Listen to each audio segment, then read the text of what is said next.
दोस्तों आप में से कितने स्टूडेंट्स हैं जिनकी सिलेबस में ये नोवेल ऐड की गई है, मिसेस डैलोवे, और आप में से कितने बच्चे हैं जिनको ये नोवेल समझ में नहीं आती है?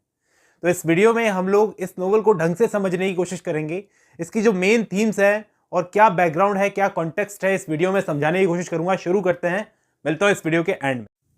इस नोवेल में ऐसा क्या खास है जो काफी सारे लोगों को ये समझ में ना आने पर भी सब लोग इसकी तारीफ करते हैं? रीजन साफ है कि वर्जीनिया वुल्फ ने इस नोवेल में बार बार अपने कैरेक्टर्स के दिमाग में जाकर उनकी एक झलक दिखलाकर वापस बाहर आ गई और कैरेक्टर से बात करते हुए दिखाएंगी। ये एक अलग टाइप की टेक्निक थी जो उस टाइम के राइटर्स यूज कर रहे थे, जिसको हम स्ट्रीम ऑफ कॉन्शियसनेस भी कहते हैं, जिसके बारे में मैं आपको आगे बताऊंगा। जैसे जैसे ये वीडियो आगे बढ़ती जाएगी आपको समझ में आता जाएगा। इस नोवेल के कैरेक्टर्स जो हैं, सबसे पहले उनकी बात कर लेते हैं। इस नोवेल के कैरेक्टर्स आपको एक अकेलेपन का सामना करते हुए नजर आएंगे, जैसे कि पीटर वॉल्श, जो बड़ा इंटरेस्टिंग कैरेक्टर है, बार बार अपने ख्यालों में बह जाता है। इवन क्लैरिसा, जो इस कहानी की मेन कैरेक्टर है, जिसको पार्टीज करना बड़ा पसंद है, वो भी अकेलेपन को फील करती हुए नजर आती है, अपने डीप थॉट्स में खो जाती है। ऐसा क्यों? देखो, सिर्फ एक सिंगल थीम तो है नहीं इस नोवेल की जो आप पढ़ के चले जाओगे और वहां पर लिखा होगे। इसमें हर एक कैरेक्टर का अपना अपना रोल है। वो कैसे, मैं आपको साबित करता हूँ। तो वर्जीनिया ने इस नोवेल को तब लिखा था जब वर्ल्ड वॉर फर्स्ट खत्म हुआ था। तो इस नोवेल के जरिए वो उस टाइम की इंग्लिश सोसाइटी पर अटैक करती है कि भले ही इंग्लैंड एक टाइम पर पूरी दुनिया पर राज कर रखा था, मतलब पूरी दुनिया में अलग अलग जगहों पर इंग्लैंड की कॉलोनीज थी, भले ही वर्ल्ड वॉर फर्स्ट में वो जीत भी गया हो, लेकिन इंग्लैंड अंदर ही अंदर बर्बाद हो रहा है। उसके हाथों से कॉलोनीज तो जा ही रही है, बल्कि हज़ारों लोग, उसकी हज़ारों बच्चे मारे गए वर्ल्ड वॉर फर्स्ट लड़ते लड़ते, लाखों घायल हो गए, बहुत सारे फाइनेंशियल लॉसेस हुए हैं। लेकिन इंग्लैंड की अपर क्लास सोसाइटी, जैसे मिसेस क्लैरिसा जैसे लोग, वो पार्टी ऑर्गेनाइज करके ऐसा दिखावा करने की कोशिश करने में लगे हुए हैं कि कुछ बदला थोड़ी है।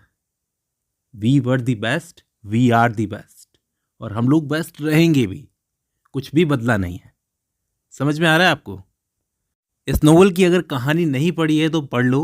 इसमें एक कैरेक्टर है सेप्टिमस का कैरेक्टर, जो कहानी की एंड में सुसाइड कर लेता है। ये सेप्टिमस का कैरेक्टर वर्ल्ड वॉर में लड़ा था, और अभी वर्ल्ड वॉर में लड़ने के बाद में इसको एक ट्रॉमा है।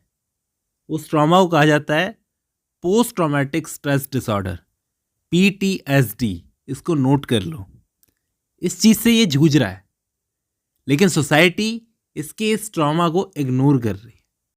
दोस्तों, ये वो बंदा है जिसने इंग्लिश सोसाइटी के लिए लड़ाई लड़ी थी, लेकिन यही इंग्लिश सोसाइटी इसकी इस प्रॉब्लम को ऐसे इग्नोर कर रही है कि हमारे जो सोल्जर्स हैं वो बड़े हिम्मत वाले हैं, जिगरे वाले हैं, जिनकी वजह से हमने पूरी दुनिया पर राज कर रखा है। लेकिन एक्चुअली इंग्लैंड की सिचुएशन क्या हो गई थी हम सब जानते हैं। उस टाइम तक एक तबका ऐसा था जो चीज़ों को मानने के लिए तैयार नहीं था। इस सेप्टिमस के लिए, इस बंदे के लिए आपको एक टर्म नोट करनी है, लॉस्ट जनरेशन की टर्म। वर्ल्ड वॉर के टाइम पर लड़ने वाली एक ऐसी जनरेशन जो 1883 से 1900 के बीच में पैदा हुई।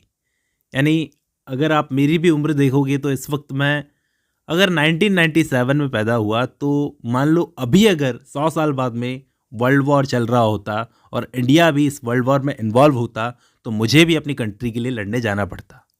मैं पैदा हुआ, मुझे नहीं पता कि पूरी दुनिया में पहले क्या हुआ क्या नहीं हुआ। मैंने बस होश संभाला और मुझे अपनी देशभक्ति दिखाने के लिए वॉर में लड़ना होगा। अगर बच गए, मर गया तो मर गया, और बच गया तो सारी ज़िंदगी एक ट्रॉमा में जीना होगा। अगर आपको अब भी समझ में नहीं आ रहा तो एक अमेरिकन राइटर हैं अर्नेस्ट हेमिंग्वे।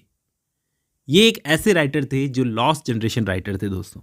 इनके अलावा काफ़ी सारे राइटर्स थे जिन्होंने सुसाइड करके अपनी लाइफ को ख़त्म कर लिया था। अगर आपको अपनी बुक्स में वर्ल्ड वॉर पढ़कर बहुत छोटी सी चीज़ लगती है कि वर्ल्ड वॉर कोई ऐसी बड़ी चीज़ नहीं रही होगी, उस वक्त तो न्यूक्लियर वेपन भी नहीं थे, तो वर्ल्ड वॉर फर्स्ट के पहले की दुनिया और बाद की दुनिया सेम नहीं थी दोस्तों। मैं आपको बता दूं, इन जवान लड़कों ने बहुत करीब से मौत को देखा था।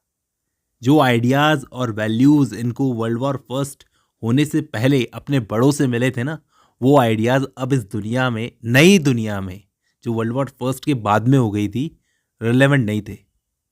आपको अगर ये नोवेल पढ़कर भी इन कैरेक्टर्स की कंडीशन समझ में ना आए ना, तो इंटरनेट पर सर्च करना कि नोबेल प्राइज़ विनिंग ऑथर, इतने बड़े ऑथर जिनका पूरी दुनिया में इतना नाम था, अर्नेस्ट हेमिंगवे, उनको क्या बीमारी थी और क्यों उन्होंने खुद को बंदूक से मार डाला एक शाम। अब आपके दिमाग में एक चीज़ ज़रूर आनी चाहिए कि वर्जीनिया वुल्फ खुद तो लड़कर नहीं आई थी वर्ल्ड वॉर, तो उनको कैसे वॉर में लड़ने वाले सैनिकों का मेंटल ट्रॉमा का अंदाज़ा हुआ। अब इसके लिए तो आपको इनकी लाइफ पढ़नी बहुत ज़रूरी है, जिसकी मैंने एक वीडियो बना रखी है, उसकी लिंक डिस्क्रिप्शन में डाल दूंगा। देखो, वर्जीनिया वुल्फ की खुद की लाइफ भी ट्रॉमा से कम नहीं थी।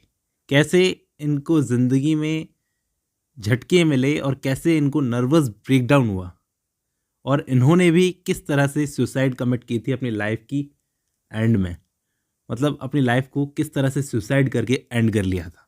और दूसरी चीज़ ये कि वर्जीनिया ने बदलते हुए टाइम को अच्छे से भांप लिया था कि पहली चीज़ तो राइटिंग में नई तो थी नहीं है, लिटरेरी रिव्यूज़ वगैरह पहले से लिख रही थी, तो अंदाज़ा इनको हो गया था कि वॉर के बाद की सिचुएशंस अब बदल गई हैं।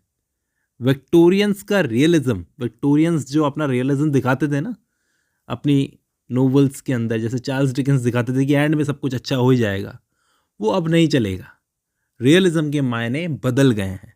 जो चमकता हुआ सरफेस आपको दिख रहा है ना, इसके नीचे क्या चल रहा है वो दिखाने में ज़्यादा इंटरेस्ट था वर्जीनिया वुल्फ का। वो इस नोवेल की मेन कैरेक्टर, एक मिडिल एज्ड वुमन मिसेस डेलोवे के कैरेक्टर के ज़रिए काफ़ी कुछ बयां कर जाती हैं कि इस नोवेल का जो ये कैरेक्टर है मिसेस डेलोवे, इसने अपनी जवानी, अपना पैशन, अपनी इच्छा सब कुछ खर्च कर दिया। जब ये बुढ़ापे में आ गई तो अपने आप को देखती है और सोचती है कि इसने काफ़ी कुछ खर्च कर दिया जो बहुत कीमती था एक कंफर्टेबल लाइफ जीने के लिए।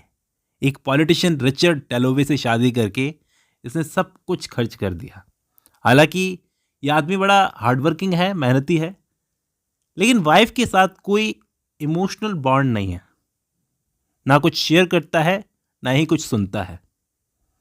ये चीज़ अगर आपको अभी समझ में ना आए कि एक हस्बैंड और वाइफ का बॉन्ड क्या होता है, ये चीज़ आपको तब समझ में आएगी जब आपकी खुद की शादी हो जाएगी, और अगर आपका लाइफ पार्टनर आपके साथ में एक इमोशनल बॉन्ड शेयर नहीं करेगा, तब आपको ये सारी चीज़ें समझ में आएगी। तो वर्जीनिया काफ़ी कुछ एक्सपीरियंस कर चुकी थी, शायद इसलिए इस नोवेल के मेन कैरेक्टर क्लैरिसा के दिमाग में काफ़ी सारी चीज़ें चलती हैं। वो अपने पास्ट को याद करती है कि काफ़ी कुछ था मेरे सामने। तो कह सकते हैं कि वर्जीनिया ने बदलती हुई रियलिटी को बताने के लिए विक्टोरियंस वाला तरीका ना अपनाना ही ठीक समझा, इसलिए उन्होंने एक्सपेरिमेंट्स किए, और इन एक्सपेरिमेंट्स को स्ट्रीम ऑफ कॉन्शियसनेस कहा जाता है। अब जब आपने ये वीडियो खत्म कर लिया है तो मैं उम्मीद करता हूं आपको समझ में आया होगा जो मैंने समझाया है। चलिए, आज की इस वीडियो में बस इतना ही, मिलता हूं नेक्स्ट वीडियो में।